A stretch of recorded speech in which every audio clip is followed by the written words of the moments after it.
Dəyərli izləyicilərimiz, xoş gördük hər birinizi. Müasir dünyanı idarə edən və geopolitikanın yönünü müəyyən edən ən önəmli beynəlxalq təşkilatları və onların Azərbaycanla münasibətlərini qısaca nəzərdən keçirək. Birləşmiş Millətlər Təşkilatı 1945-ci ildə 2-ci Dünya Müharibəsinin qalibləri ABŞ, SSR, Böyük Britaniya, Çin və Fransa tərəfindən qlobal sülhü qorumaq üçün yaradılıb. Əsas funksiyası dövlətlərarası münaqişələri diplomatiya yolu ilə həll etməkdir.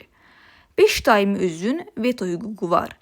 Azərbaycan 1992-ci ildən bu qlobal platformanın tam hüquqlu üzvüdür. Daha sonra Şimali Atlantika Müqaviləsi Təşkilatı, NATO 1949-cu ildə ABŞ və Qərb müttəfiqləri tərəfindən Sovet təhdidinə qarşı kollektiv müdafiə aləti kimi qurulub.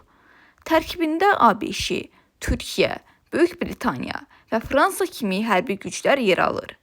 Əsas qaydası 5-ci maddədir. Bir üzvə hücum hamıya hücumdur. Azərbaycan 1994-cü ildən sülh naminə tərəfdaşlıq proqramı çərçivəsində NATO ilə strateji tərəfdaşlıq edir. İslam Əməkdaşlıq Təşkilatı 1969-cu ildə Türkiyə, Səudiyyə Ərəbistanı və Pakistan kimi aparıcı ölkələrin təşəbbüsü ilə müsəlman dünyasının maraqlarını qorumaq üçün təsis edilib. 57 üzvü var. Siyasi məqsədi İslam aləminin vahid hissəsini formalaşdırmaqdır. Azərbaycan 1991-ci ildən bu təşkilatın aktiv üzvlərindən biridir. Qoşulmama hərəkatı 1961-ci ildə Hindistan, Misir və Yugoslaviya liderləri tərəfindən heç bir hərbi bloka qoşulmaq istəməyən neytral dövlətləri bir araya gətirmək üçün yaradılıb. BMT-dən sonra ikinci ən böyük platformadır. Məqsədi dünyada çox qütüblüyü qorumaqdır. Azərbaycan 2019-2023-cü illərdə bu təşkilata uğurla sədrlik edib. Nəhayət gəlib çatdıq Avropa Şurasına. 1949-cu ildə Qərbi Avropa dövlətləri tərəfindən insan hüquqları və demokratiyanı qorumaq üçün qurulub.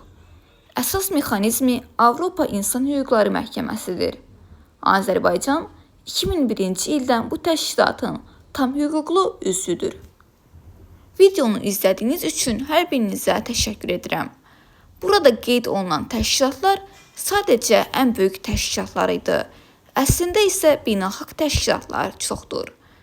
Növbəti videolarda onlar barədə də danışmaq ümidi ilə.